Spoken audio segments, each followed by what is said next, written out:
Have you got some great tunes, but no one is listening? Are you struggling to find your audience? Worry no longer. Go to musiciansmap.org/free-book and download a free copy of my ebook, How to Get Your Music Heard. It talks about growing your fan base, finding your niche, and getting your music out there, the essential foundations you need, and the steps to take to get your music heard. How to Get Your Music Heard. Get it now at musiciansmap.org/free-book.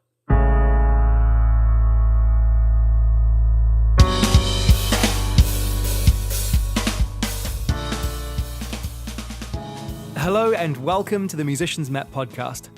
This week I'm joined by two amazing songwriters and performers. We talk about how they managed to make a living as full-time musicians. We talk about songwriting, we talk about touring, and there's even a live performance. I'm joined by Ciaran McMeeken and Jasper Hawkins. Kia ora everybody, my name's Ciaran McMeeken and I'm a musician and songwriter, and I grew up in Queenstown originally and then moved to Dunedin with my family and started playing drums and got into guitar and then started writing songs within a little high school band and just kind of developed from there. I was predominantly into sport growing up, and it wasn't until I was about 19 where I had one of those classic quarter-life crises that seem to be so common these days. I had one, and I left university and went overseas and got well and truly lost over there trying to figure life out, and came back to Dunedin when I was about 19, and that's when I started really cracking on with songwriting and pursuing music. So that was I was 21 actually. Sorry, I was 21. So I've been at music, doing it for the last 5 years and full time for the last couple of years, and absolutely loving it. Nice and one. Here we are. Nice. Sitting in this beautiful home, drinking lovely coffee, chatting to this fine gentleman. Jasper. All right. Hi, everybody. My name's Jasper Hawkins, and I'm a full-time singer-songwriter. I actually started playing the guitar when I was 13 years old and was in a punk band. Of all things, was obsessed with punk rock, everything anti-establishment, or if you're American, anti-establishment. And didn't really know what I was singing about, didn't really care, loved the music, just loved playing it and being a part of that, all that energy. And then I ended up down at university in Canterbury and was doing a mechanical engineering degree, but I was always the guy that played guitar at all the chapel services or in the band for any events that were going on, and I picked an acoustic guitar up, got into that, was inspired particularly by this piece of music by John Butler called Ocean, and that's sort of what got me into that, and I learnt that instrumental, and from there it became like a way to, I guess it was the playing and singing I really started enjoying there, where when you get to university everyone was off doing their thing, and it was hard to try and get a bunch of people together for a band, so I was like, let's just play guitar and sing and kind of hold the whole show together. And from that, I did my engineering degree. I got that, although I think I was probably the most least likely person in the class to get that. My head was elsewhere. I'd always be in class wanting to go and do something else. Yeah. So after that I ended up in South America for a while. I think it was potentially running away. Who knows? I had a good time anyway. Yeah. And had an illness over there that brought me back to New Zealand. And so I had to sort of start thinking, right, what are we going to do? Ended up in sales for a while. So I ducked off to Australia and did some door-to-door sales. I found that I was pretty good at that. I could sort of speak enough rubbish to get by. And that's how I'd say that, selling something. Who knows what it was. And then I figured from that sort of applying like a business model to music. I think that's where I see a lot of musicians get stuck in that, trying to transition. And so I started a tour company back in Auckland, saw how the business side of it worked, and then I just applied it to music. And that was about 3 years ago. So I've been doing music full time for 3 years, and with a focus on songwriting. Hence being on tour now with Ciaran to promote the work that we've been creating. Amazing. So that's kind of the first thing that I want to talk about with you guys. You guys, 5 years and 4 years, 5 years and 3 years as full-time songwriters, full-time performers. Yep. I mean, it's kind of wild when you think about it. Yeah, just to clarify, mine was probably been the last 2 years full-time, holding it down as a songwriter. Yep. Yeah, and I'm 3 years. Yep. So, I mean, that's the dream for so many people. And you guys seem to be doing it. Yeah. How? I love this question. You know, Yeah. like Yeah, I'm just gonna be real transparent. Yeah. And it's particularly around finances. I think Jess and I have been talking about this a lot recently. We really want to make money. Well, just get rid of the taboo around money, you know, Yep. and particularly with musicians, it is really inspiring when people say you play music full time. I say, yeah, I do, and then it's the dream, as you say. So it hasn't, you know, it's taken 5 years, 3-4 years to get to this point where I was working part time in a cafe. I was playing covers gigs 2 or 3 times a week to earn enough money, and then I was working in a rehearsal studio in Auckland. Which, did you ever jam at the Basement rehearsal studio? no, I haven't spent a lot of time in Auckland. No, anyway. I was working there part time, and yeah, what I found, and I released an EP, the Screaming Man EP, a couple of years ago, and it was the first time that I actually started to see some royalties coming in. You know, I was getting, you know, once every couple of months, I was getting a $2,000 check from DRM, Wow. and I was like, whoa, okay. And I had a couple of sync stuff with, there was a TV show called 800 Words, you know, a couple of my songs got on there, and there was sort of $1,500 to $2,000 check coming in, and it was like, okay. And then you get the odd APRA royalty and the live performance thing, and there was a song of mine, City, which did quite well at radio as well. It was generating a bit of income. And yeah, and then I remember my covers gigs just naturally dried up. I remember I was playing a couple of places, and then it kind of wound down a little bit, and I was like, yeah, just all of a sudden didn't have any covers gigs, and then the Basement shut down, and all of a sudden I didn't have my part-time job, and there was just seemed to be enough money coming in every couple of months to sustain it. So it's definitely like I get those hairy moments, and where I'm like, I don't really know when the next paycheck is coming in. Yeah. But it's when this real trust in the process, and just trusting that the funds will come in, because I'm really hesitant to compromise what I've got going on now and being a full-time musician. Like the idea of going and getting a job, a part-time job, if I do feel that real pinch, is quite, I don't know, I'm quite resistant to that, because I've got this far and I'm just like keen to keep it going. It can be scary, but I'm just like fully committed and just make it work. I got a grant from New Zealand On Air, their project funding for my album last year, which was incredibly helpful. I mean, that just would not have been possible without them. So we're so lucky and privileged to have that support there from New Zealand On Air, which made the album possible. And I know people have mixed opinions about the funding schemes, and I think it's in a pretty good place at the moment with the project funding. I think it's fantastic. It has enabled me to make this album and continue living my dream and purpose. So at the moment, I'm freaking grateful for it. It's amazing. Yeah. So that's me. Yeah. Okay, and I was just thinking, for me, it's like important to know that everyone has a different journey within, like, from here talking about music.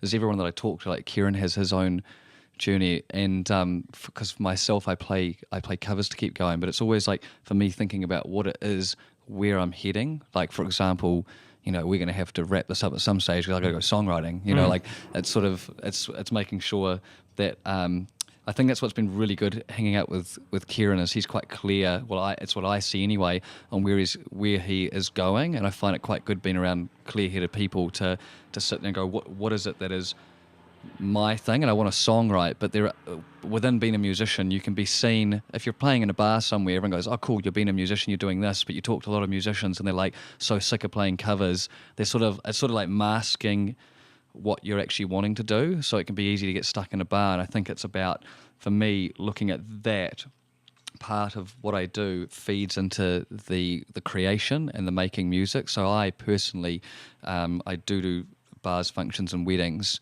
to get by, and then a big part of that is just in valuing what you do. And I find if I value that and set my price well, it can then feed into the creative side of what I do. And there's a lot of overheads in that too. So it's important to figure that balance out. But I've found in the past it has been quite easy. You can be like, oh, cool, there's money to be made in weddings and doing that. But if that's your attitude, you'll forever be in that. And some people do want to be in that, and that might be what it is to be a musician to them. For others, like we're wanting to songwrite and do that. So it's just finding like the most effective path. And for myself at the moment, it's to be doing those cover gigs there, which can then feed into it, and then we can put shows on like this, and that'll naturally, it'll take its shape. But I think I remember I had a friend that said to me once, he's like, take a look at how often you're doing the thing that you want to be doing. There's so many people that go, I want to write songs, and you sit down, you look at your day, and you're like, I spent 5 minutes writing a song today. It's like, do you think you're going to write a song? And if you actually take a look each day and keep tabs, and that's what I'm trying to do at the moment, is maybe 2 hours of writing, and am I sticking to that? And if I'm not, well, I'm probably not going to have any songs. And there's other things you need to get around there too, to writing songs. It's a whole... I definitely agree, and I think there's a trap that people fall into, and I've fallen into this trap over and over again throughout my life and my career in music. And I remember when I first left university and I went down to Christchurch and I wanted to pursue a career as an audio engineer, a colleague of my wife's, a really nice dude, he said to me, don't get a job. He said, it might be lean for a while, 6 months, a year, it might be hard, but just try and get through and scrape by, because as soon as you get a job, then you're spending 40 hours a week at work and then hours recovering from work, and then the thing that you actually want to do isn't going to get done. And I couldn't survive. I got a job. What do you know? I didn't become an audio engineer in Christchurch. And as you say, dedicating that time and really having the time to put into the thing that you want, even if, you don't know where your next paycheck is coming from. Exactly. Would you kind of be okay sharing where your income is coming from? Like what sort of album sales and that kind of thing? Yeah, totally. Yeah. As I said, like we just want to be as transparent as possible with all this stuff. So happy to share all of that stuff. And I just want to say as well, like what you're saying there, I really related to what you said about having a full-time job. And I did that. And what I found was that there was no songs. There was no output of songs when I was working a full-time job. And I found a direct correlation with the less amount of like job that I was doing. Say working at a cafe for me, I was working about 20 hours a week and I was writing some songs, so there was time and energy. Yeah. Because it can be exhausting working full-time and you're just using all of that brain power, and there's not a lot left to go into your creative endeavor, whatever that is. So much. Just to interject, Ruth and I wrote an album, and I think we released it in 2015, and we spent over a year writing and creating this album, in our weekends and in the hour that we had. Once you get home, and in London it's a commute, and then you get home and it's dinner, and then you sit down and go, and then you force yourself to create for an hour, and then it's bedtime because you have to get up early for your commute or the gym or whatever. Whereas if we hadn't, maybe if we would have done the same amount of work in 3 or 4 months, and we might have been able to create even more or something even better if we had the time to dedicate to it. Yeah, and it's such a choice, isn't it? There's so many other blocks that come into play, I find, when it comes to sitting down and actually sitting there and making the music. For one, the mentality around even getting a job is, people say, "Oh, get a job so you can do that thing," but it's that kind of the idea where people talk about fallback plans. It's like, get the job in case it doesn't go right, but then you're going to spend your whole time doing that thing. So how is there any time left to do it? And I know I get that a lot with my degree. I often find myself just sort of nodding at people when they go, "Oh, it's great, you've got that thing to fall back on." As far as I'm concerned, it's not even there. Yeah. Because if I look at that, then I'll fall on it, and then I won't be doing the other thing. So a whole it has different path. Yeah. So it's a whole different thing, and I think that's the importance of like figuring out. It's sort of getting really clear on what it is that you need, because I think it's just we live in a society where you see all these other things. Oh, it'd be nice to have that big house, nice to have that, and then you totally sidetracks you from what it is that you're trying to do. So when did you get that mindset?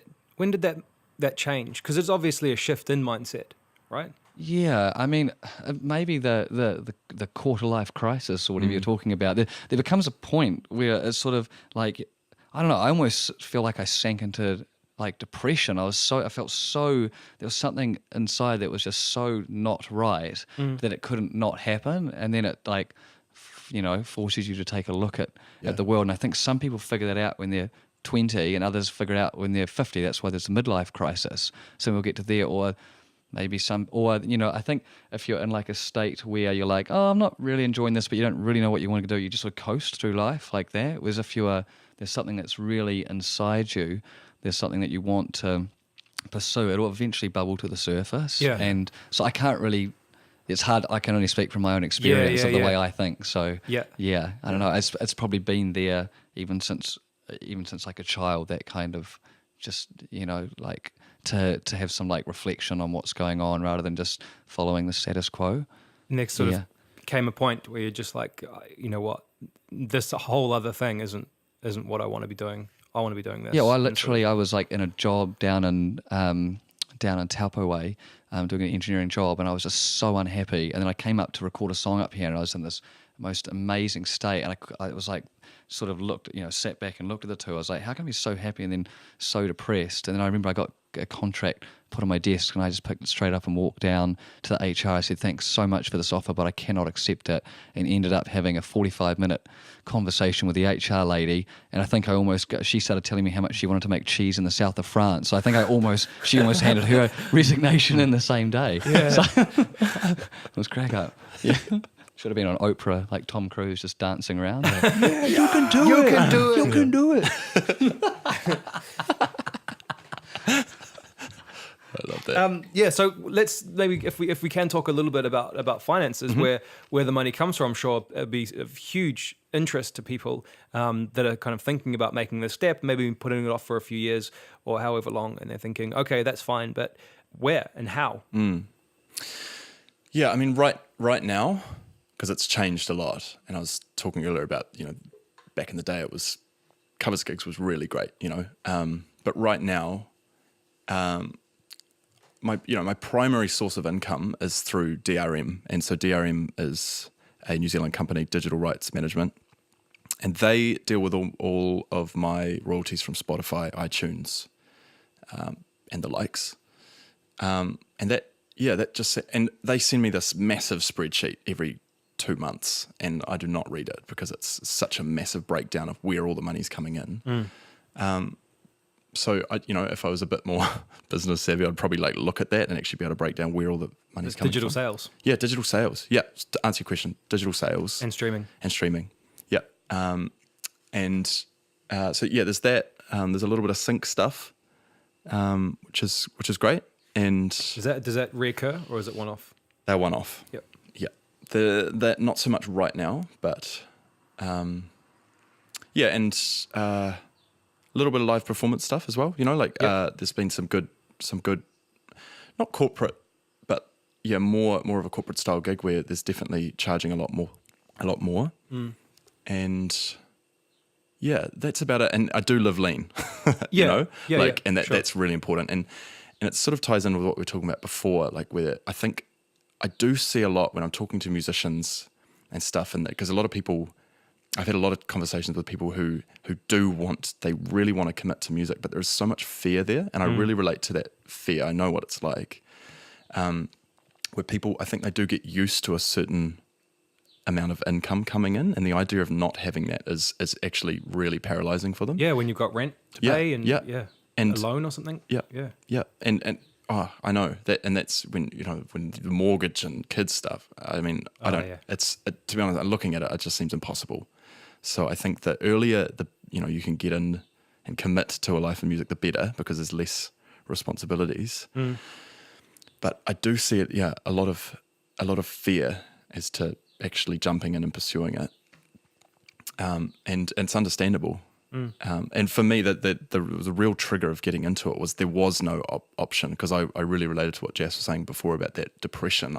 I was so low, I could barely have a conversation with someone. I just couldn't even look them in the eye. And the thought of someone asking how I was or like, what am I up to? I'd just be like, don't ask me that. Yeah. Do not ask me that the answer question. is far more complex than I can express right now. Yeah, exactly. And I was like, there was no option. And when I think about my life now, because sometimes I still get that slight disillusionment with music, because it's like there's so many hats you put on, and it's it's chaotic sometimes, and I'm just like, oh God. Well, it's nice having a support network, it's like in ourselves, like even the fact we can chat about that, or there are a group of musicians that we're friends with in Auckland. It's like anything that you get into, if you're, any job you're doing, you're surrounded by a bunch of other people doing what you're doing. There's like a sort of support group in there to sort of work this out. So I was just thinking about, for someone wanting to get into it straight away, where they're, because getting streams, that's like fantastic, and making an income there. But you did start with covers gigs. So I'd say that's one of the best ways to get into it, is get a really, just getting a good set of music together that can be performed at places. Because there's lots of, well, especially in Auckland, there's a lot of work up there in terms of bars, functions, and weddings. So the main thing is probably just to connect with other musicians too. If you can find, even going down to a local bar and just having a chat to the musician playing there will make a huge difference. Because I find a lot of my work comes from other musicians, where one person can't do something, so you get called in, and then it becomes a big word of mouth thing. If people are enjoying what you're doing and you're adding the value, then it just seems to get passed around. So that would be my recommendation, is to go and chat to someone doing it, but put a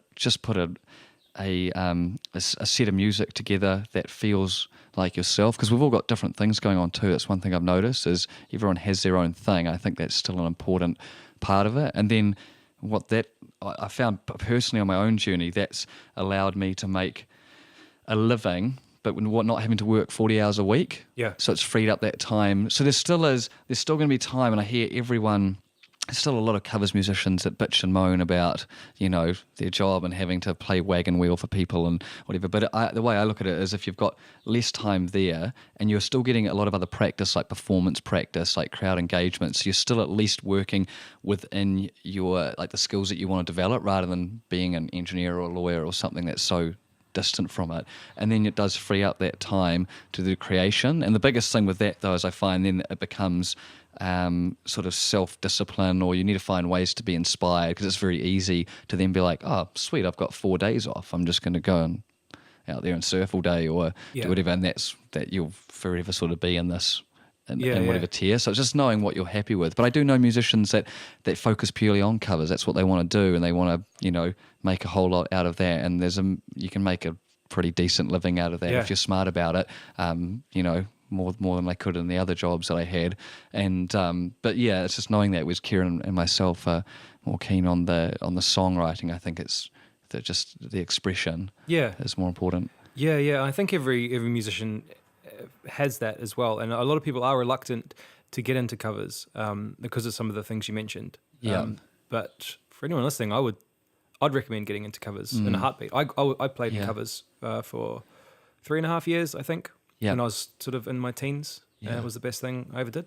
Yeah, it just as you say, playing music night after night with other musicians, and so getting your chops up, crowd engagement, learning to have some fun with it too. If you could just go down and let it. I think a lot of people get so wound up on going, oh, I'm playing a cover song. It's like, I heard from who was it? It was a like Josh Fountain. I think I was sitting next to him at the Vodafone Awards, and he was sort of saying, "Oh, cool, you play the greatest songs in the world. You're learning from the best." And I was like, "What a cool way of looking at it." And if you can get your attitude right in there, then it opens that space up for you to create. And I think there's so many people sitting there going, "Oh, I don't want to play covers." Well, that's cool, but you're forever going to be sitting on your couch.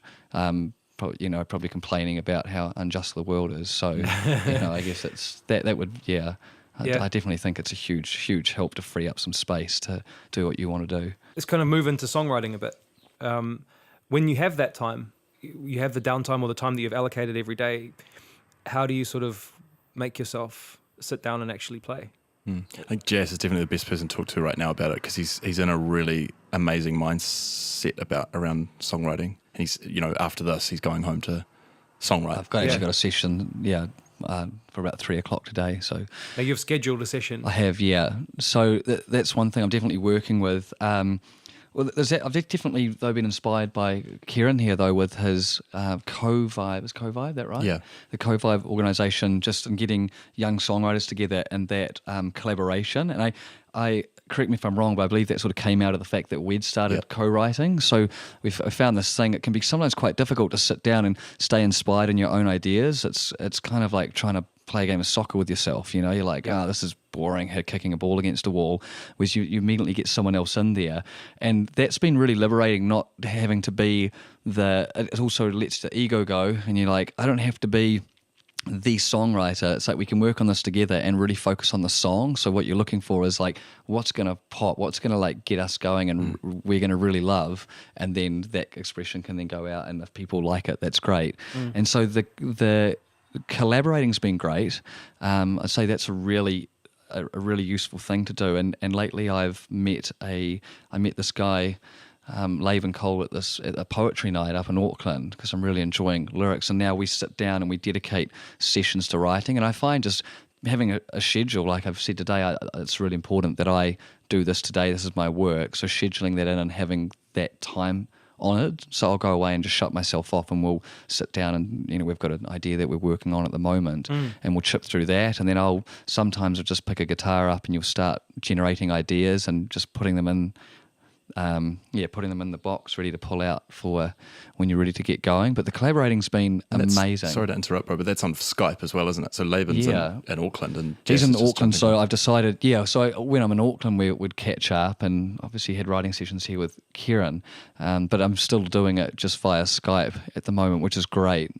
He is just a lyricist, so I'm doing the music in this case, because when I write with Ciaran, we're a combination of both. So there's lots of different, but everything is different. And last year we actually booked a batch down in Whiritoa in the Coromandel, and we went down there with myself and Ciaran and 3 others, and we spent 10 days down there just writing. We set up all the recording gear and just dedicating that time. We shut ourselves off. I think we probably turned our phones off, definitely while we were writing at least, shut ourselves off from the world, and we just got in there, and you'll find things just start going with that just by setting an intention to do it. But there's a lot of the fears that come up when you're trying to write. There's all like, oh, can I write a good song, and all these things. So we've had a lot of conversations about, okay, let's just create. And, so we have created some rubbish too. We've had some... And then the blue and red lights. And then the blue and red lights. It's like this, we sat back, we had this idea and we thought it was so good. And we're like, oh my God, this is like a sort of like, I felt like I was in a 13-year-old band again playing some... I don't know, so the rubbish we would have played when I first picked the guitar up. And you've got to allow those moments. So like, I think just sitting down, we sat down and just had a laugh, and we're like, you know what, scrap that. Let's start something out. Let's start something else.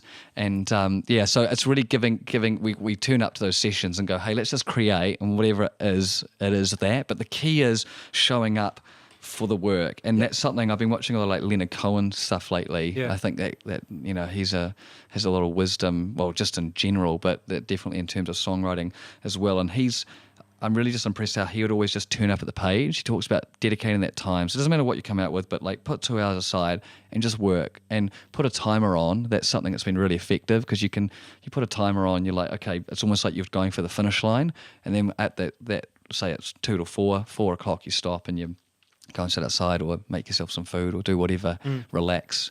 And so that's been really effective. Awesome. Ciaran, what about when you sit down and it's your time for songwriting, and just nothing is coming out, or what is coming out is bad, or maybe you're in a bad mood? Kind of what do you do to get past that? Yeah, that's a great question. And last year I was driving to a friend's house, and I get this phone call from a really good friend of mine, Graham James, who's a musician down in Wellington. And he said, bro, do you want to do a songwriting challenge? And I was like, yeah. And he's like, 30 days. And I was like, bugger it, let's do 40. Yeah, I'd just done this 40-day like meditation thing. And I was kind of on this buzz of doing 40-day challenges. I was all about it, just hit me with a 40-day challenge. I'm there with you. So yeah, we committed that day. We committed to a song a day for 40 days.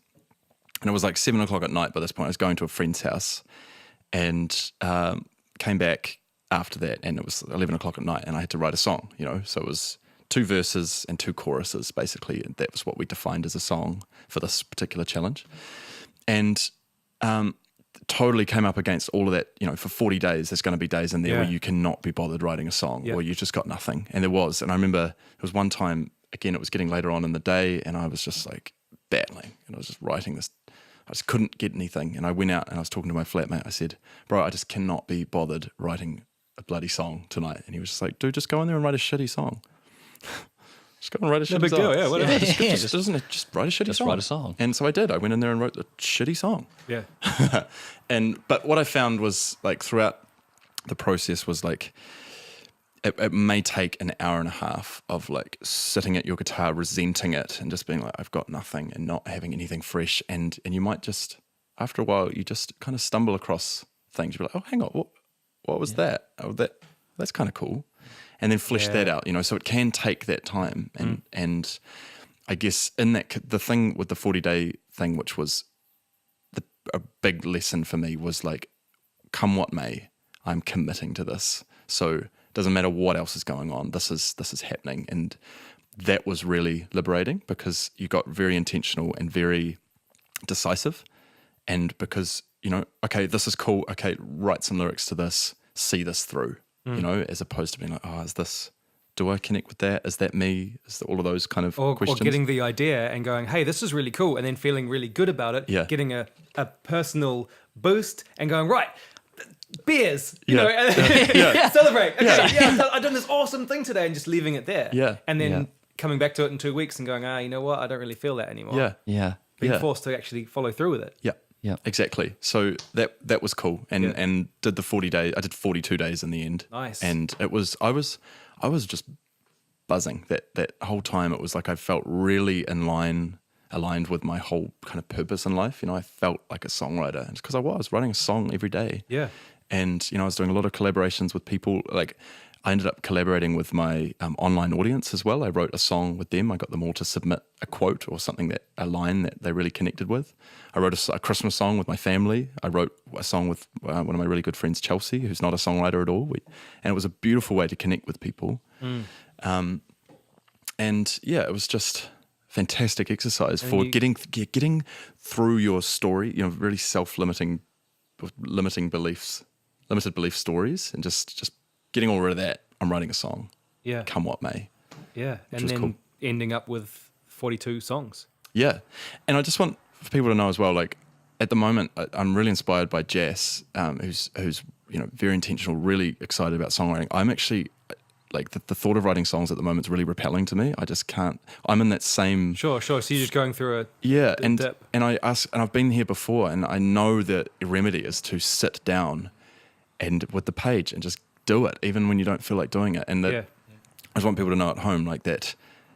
Yes, I did do 42 days songwriting, and I just don't feel like songwriting at the moment. And you come up with all this guilty feelings about not. But that's okay. Yeah. You don't have to write the song every day. Like sometimes you can just go through a little period of not writing songs. Yeah. And then until you get your head right and back on the track, right? For sure. What are some of the things that you do that gives you inspiration, like that you reach for? Sometimes, if you're searching for inspiration, is it your environment, or maybe going in nature, or what going for a surf? Are there some sort of things that you reach for? Sure, things like that, going for a surf or a walk in nature or something, just sort of changes your whole consciousness over and can, let whatever was in there sort of out, and then you can refill yourself. So I find that really great. Sometimes I might be listening to other music, and you might just hear something that you're inspired by, or again, that can be like a rhythm, a melody, and then or a lyric, anything there. Often I find lyrical content coming out of conversations that I'm having with friends and family, or just it could be someone on the street, or just like observations that are happening in the world. So it's like you find I'll get sort of generally lyrical ideas and musical ideas are coming in isolation. Might have a little melody or something with the lyric, or get this idea, but then it's just like you start. For me, I'll start matching them, going, oh, that would fit nicely with this, and then also, like, depending on the music that I'm sort of writing, it'll dictate the way in which I want to tell this story, like the angle that'll take on that. So I think there's obviously so many ways to write a song. And even just thinking about, for me, thinking about doing 40 songs a day, that totally repels me. I'm really enjoying at the moment being like, okay, I'm writing this song, but there's no rush to do it. All I need to do is make sure I'm tuning up for those 2 hours each day and just working on it. And I don't feel the stress to get it done. So I feel more excited to sit down and just create. I feel almost a sort of expansiveness to sit down and go, oh, this is kind of cool. And I had a song the other day where it took me 5 hours I was writing, and I spent 5 hours and about 3 conversations with people until I hit something, because I said I was going to get up and write a song. I sat at my desk and I was literally just, there was nothing coming out. It's like it was rubbish, but I just kept writing, and I was looking at it going, oh, that's pretty crap, and kept going. And eventually I was like, oh, that's sort of kind of neat. And then I went downstairs and had a chat to a friend that was in the house and started fleshing something out. I was like, oh, this is cool. And then, and then someone else came in and I was like, oh, what about this? And then we came, suddenly 5 hours later had this angle, and then Laban turned up and we actually got stuck into writing the song. So there was, there's one part which is just describing the world it lives in, and then actually writing the song, which is showing that world. So yeah. It's just, for me, just tuning up and being there. Do you think it's kind of coming back to maybe some self-awareness, being aware that you are the type of person that can, say, jump right into a 40-day, 40-song challenge, and that you're the type of person that can commit to 2 hours a day, and kind of realizing that and realizing what suits you and what you're good at, and at the same time, realizing when was the right time to make the shift into doing it full time. Yeah, totally. Just kind of being aware of your nature and how you feel. It's such a good, and I'm kind of dawning on this now. Actually, it's such a good question, because was it last year, or the year before, I kind of like these songwriting binges where it's kind of like switch everything off and go into this world. Go into your own world. And a couple of years ago, I went over to Europe for a 5-week songwriting trip. And it was 17 different songwriting sessions, sometimes going over 2 or 3 days. And that was it. I was just completely and utterly a songwriter. There was nothing else I had to focus on. And that, I'm just sort of dawning on that does seem to really work for me. But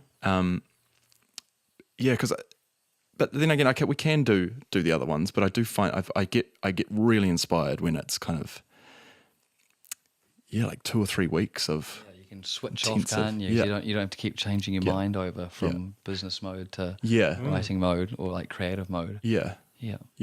It's like I think getting to that point now where it's like, well, what does work for me, and then I guess to work within that, and be like, actually, and be okay with not writing songs, because all that guilt comes in about, oh, I'm a full-time songwriter, I need to be writing songs. It's like maybe not. Maybe right now, or one thing I'm really enjoying is actually just connecting with people, living my life on this tour, playing shows, having a blast. And you're right, maybe that's exactly what I need to be focusing on right now, and trust that after this, in April, May, I'm going to go do a 2-month binge of songwriting, and that's when I'll get my creative juices flowing. Yeah. Let's talk a little bit about touring and your guys' tour. How did it come about? Who's done the booking? What's sort of happened there?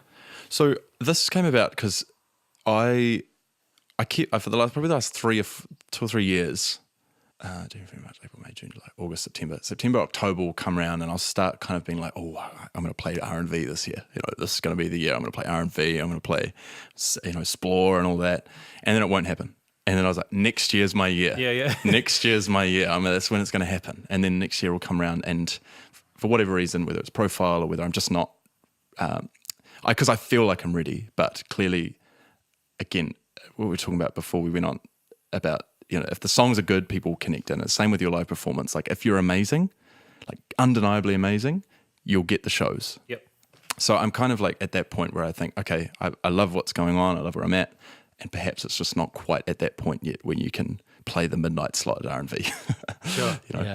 So I was fed up basically that the festival slots weren't coming in, and I was like, bugger it, I just really want to tour in summer and do a big long tour, go and see the country, play some shows, relatively small rooms, 50 to 100 people. And I mean, Jas is my best mate, and we're so aligned on so many things. In music as well, we're both singer-songwriters. We've got our own thing going on, but we work really well as musicians. We kind of complement each other, and as people, I mean, we're just the most effective unit there is. And it just really works. And I thought, what better way to, or just what a cool thing to do, go traveling around the country with my best mate, go play some shows. And I was like, bugger it, let's do it. So I booked the tour myself, which was awesome.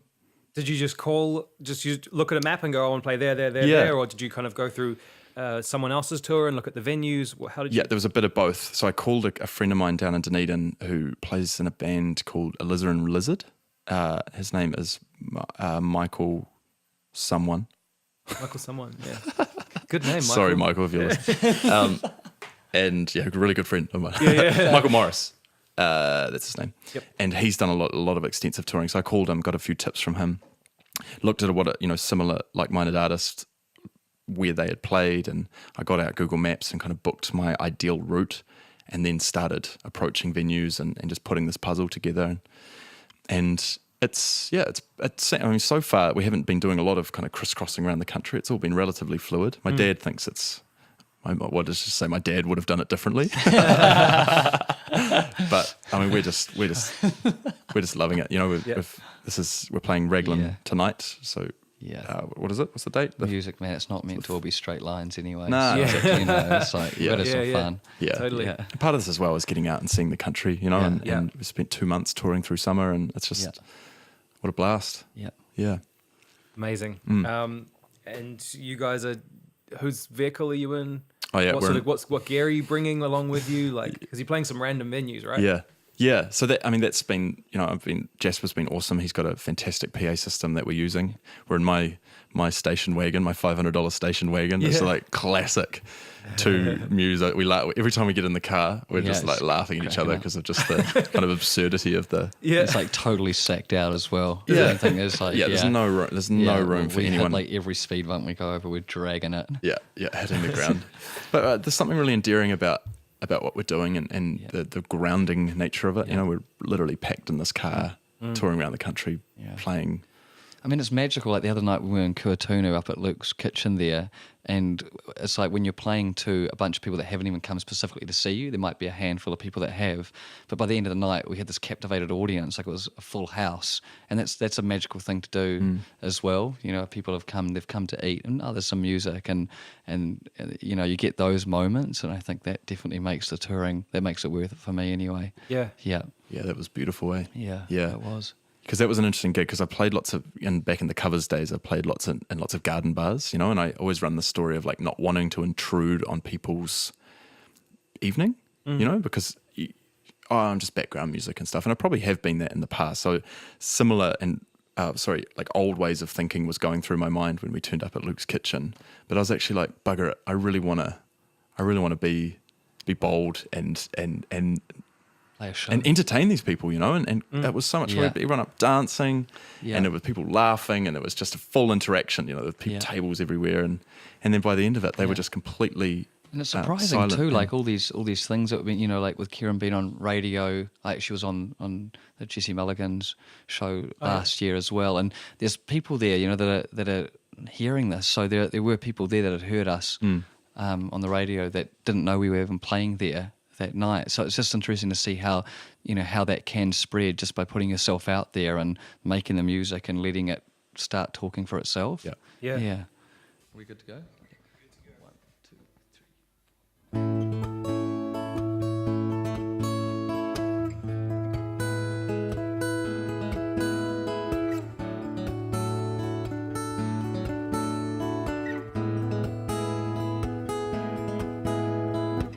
It could be simple like the sun coming over the rise. It could be simple like the moon shifting the tides. It could be simple between you and I, but somehow it's complicated. It could be easy like a gentle evening breeze. It could be easy like a stone skimming over the sea. It could be easy between you and me, but somehow it's complicated. No matter how hard I try, still have a sinking feeling inside. Still have a sinking feeling inside. 'Cause I'll never be enough for you, and I don't think you'll ever be enough for me. But it doesn't mean I'm prepared to up and leave. I love you with every piece of my heart. I'm a man in the arena. I do my best like an innocent man in court. I do my best like a volunteer feeding the poor. I do my best, but you still left needing more. No matter how hard I try, Still have a sinking feeling inside. still have a sinking feeling inside. 'Cause I'll never be enough for you, and I don't think you'll ever be enough for me. But it doesn't mean I'm prepared to up and leave. I love you with every piece of my heart. I'll always be here for you, and I know you'll forever be here for me. No matter how hard it seems, I'll never leave. I love you with every piece of my heart. I'm a man in the arena. Man in the arena. Man in the arena. Oh. The push and pull will keep the planets aligned. Otherwise the sun and the moon will collide. We have to realize we have insatiable appetites. So we are fools to think that we can be all the things that each other needs. I will learn to live knowing that I'll never be enough for you, and I don't think you'll ever be enough for me. But it doesn't mean I'm prepared to up and leave. I love you with every piece of my heart. I'll always be here for you, and I know you'll forever be here for me. No matter how hard it seems, I'll never leave. I love you with every piece of my heart. I'm a man in the arena. Man in the arena. Man in the arena. Oh.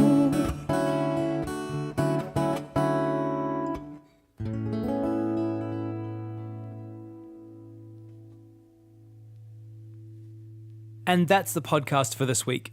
Thank you so much to my guests, Ciaran McMeeken and Jasper Hawkins. You can check out Ciaran McMeeken at facebook.com/Ciaran McMeeken and CiaranMcMeeken.com. Ciaran is spelt Ciaran. And you can check out Jasper Hawkins at facebook.com/Jasper Hawkins Music. Ciaran and Jasper are on tour together throughout New Zealand, so make sure you click on one of the links in the podcast description and go and check out the dates and go along to one of their shows. The Musicians Map podcast and my site musiciansmap.org is dedicated to sharing knowledge and advice about music and the music industry. It's all about community, honesty, and positive progress. My experience and the experience and advice of my guests is yours to learn from. Make sure to get a copy of the Musicians Map ebook and audiobook about building success in music. You'll find it at musiciansmap.org/books, Amazon, and Audible. I've also got a free ebook, How to Get Your Music Heard. Go to musiciansmap.org/free-book to get your copy. If you have a suggestion for the podcast or for the YouTube channel, or you just want to get in touch and say hello, please do so via the Musicians Map Facebook group or by email at kane@musiciansmap.org. I really love hearing from you guys, and I always respond. Thank you for listening, and stay positive.